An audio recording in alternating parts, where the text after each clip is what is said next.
Hindi lang kayo bibigyan ng need ng physical food natin, pati spiritual.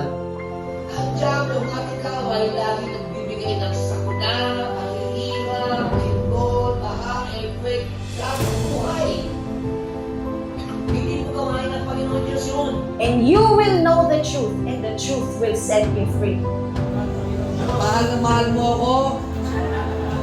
Lahat ng plano ng kaaway na ginawa sa buhay ko, babaliktarin mo po at magiging pagpapala, kagalingan, set free from every bondage, from every stronghold. Salamat Panginoon Diyos sa iyong anak na si Kristo na siyang tagapagligtas mo ngayon. They that believe in Jesus Christ, right now, Holy Spirit dwells in them. Mananangan ang Espiritu Santo sa iyong buhay. At right now, in your body,